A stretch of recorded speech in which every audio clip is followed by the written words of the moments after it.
Welcome back, everybody. We're diving deep today into Rick Rubin's The Creative Act. Oh, yeah, this is a good one. It is. We're not just skimming the surface this time. We really want to squeeze every bit of wisdom out of it. Mm-hmm. So no matter what you're creating, whether it's a painting or a spreadsheet or, Well, like finally tackling that home improvement project. Exactly. Even if you don't think you're a capital A artist, Rubin says this applies to all of us.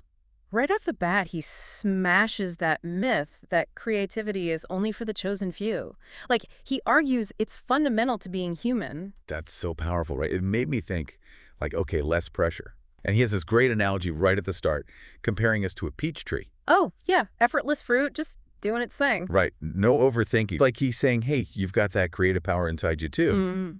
But then I thought, does that mean we just sit around waiting for inspiration to hit us? Like a random peach falling off a branch. Yeah, exactly. Is it really that passive? Well, neuroscience actually supports this idea that everyone has creative potential. Our brains are wired to connect the dots, come up with ideas. Okay, so the potential is there. But it's not passive. We got to cultivate that inner peach tree, so to speak. So how do we do that?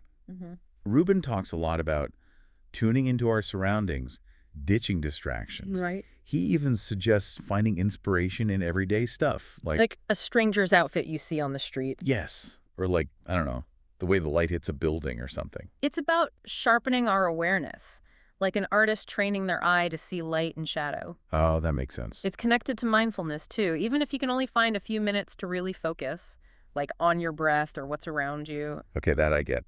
Mindfulness. It can jumpstart your creative thinking. There's research on this. But honestly, that's tough for me. We're bombarded with information all the time. Oh, tell me about it. It's like, how do we quiet our minds enough to even catch those subtle creative sparks? Rubin calls it curating your inflow. It's about being choosy about what you let into your mental space. So like cutting back on the doom scrolling. Exactly. Imagine swapping that out for, say, a chapter of a good book Or listening to a new genre of music. Yes. Studies show that even a short burst of new info can prime your brain to be more creative. So it's about choosing brain food that actually feeds creativity, not just junk. Exactly. I love that. But even when you do find that quiet space, there's still this fear. Oh, yeah, I get The that. fear that whatever you create just won't be good enough. Mm-hmm. I struggle with that so much. It can be totally paralyzing. You're not alone. Even super successful artists often have huge self-doubt. It's incredibly common. Think about performers who get stage fright. It's not that they lack talent, it's the fear that holds them back. Okay, that's reassuring in a weird way. Rubin even says sensitivity is often what makes someone an artist in the first place. It's part of the package. But how do you actually push past that fear? Rubin uses that image of the Leaning Tower of Pisa. Oh, yeah. Embracing imperfections, making them part of the beauty. It's so hard though, right? He's saying those flaws can become strength. Think of, what's it called? Kintsugi. Kintsugi. Yeah, that Japanese art where they fix broken pottery with gold. I'm not familiar with that. So they take something broken and they make it even more beautiful by highlighting the cracks. You know, instead of hiding the breaks, they're celebrated.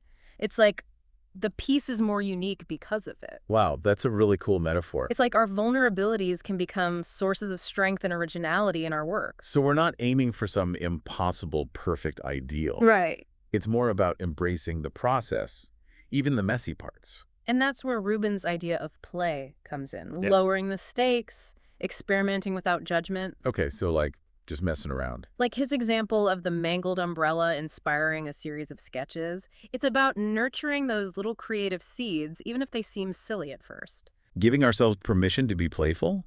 But at some point, don't we have to move from playing to actually making something, like something real? Absolutely. Rubin doesn't shy away from the hard work involved in crafting something tangible. Right. But that playful exploration, it can inform those later stages. It's like gathering those raw materials, those little sparks of inspiration that fuel the creative fire. I like that, gathering the sparks. Okay, so we've got those sparks, we've quieted the noise, we're giving ourselves permission to play. But how do we bridge that gap between like those fleeting ideas and the discipline it takes to make something substantial? It's like, you know, you've got that awesome idea for a novel, but then there's the actually sitting down and writing it. Like the hard part. Rubin's big on deadlines, even self-imposed ones. Yeah. It's about creating that structure, that container for the creative energy to flow into. That makes sense. Without some kind of framework, you could just stay in the playing around phase forever. Yeah. Exactly, like having all the best ingredients but never actually cooking the meal. Yeah, it's got to come together somehow. And Rubin reminds us it's okay if that first pancake is a little messed up. The first pancake. Yeah, it's his analogy. It's about progress, not perfection.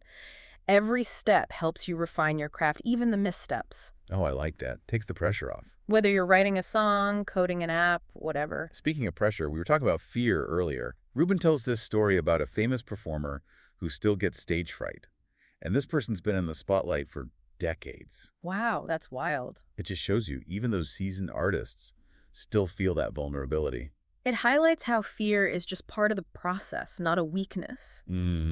And like Rubin says, our sensitivity is often what allows us to make art that truly resonates with people. It's powerful stuff. So instead of seeing those anxieties as like roadblocks, we can almost see them as fuel. Exactly. Think of artists like Van Gogh. His struggles fueled those intensely emotional paintings. Right, or Frida Kahlo, she turned her pain into art. They didn't shy away from those difficult emotions. Their perceived weaknesses became like central to their art. It's like that saying, the wound is the place where the light enters. Beautiful, isn't it? And it brings us back to play. Studies show that playful activities boost our problem solving, our ability to come up with new ideas. So it's not just about having fun. It's like giving your brain a workout, but a fun one. That reminds me of this time I was stuck on a writing project. It was supposed to be an article, but I just, for fun, started writing it as a screenplay. Interesting. And that totally unlocked the story. It was like a completely different way of thinking. You tapped into a new part of your brain by playing around. It was so weird how that worked. That's the magic of it. Welcoming those unexpected breakthroughs, even if they come from doing something that seems unproductive. So sometimes you got to shake things up to get out of a rut. Exactly. And then once you have those breakthroughs, that's when that discipline comes back in, the crafting. To shape those ideas into something real. Yeah. Think of athletes training for the Olympics. They need both raw talent and disciplined practice. So it's both inspiration and hard work. And that brings me to one of the most fascinating parts of Rubin's book. He says the purpose of art is to make art. Full stop. Huh. That's interesting. He challenges this idea that art needs to be useful or solve a problem. I struggle with that one. There's this part of me that feels like my creative work should have some kind of bigger purpose. Rubin suggests that trying to force an agenda can actually backfire. How so? It's like forcing a plant to grow a certain way instead of letting it naturally unfold. When we create from a place of authenticity, it just resonates more powerfully, regardless of whether it has a specific message. Okay, that makes sense. But what about artists whose work has had a huge impact? Like, changed the world? Think about the Impressionists we discussed earlier. They weren't setting out to revolutionize art. They were just following their passion. And ended up having a huge impact anyway. It's about trusting that authenticity will resonate in its own way.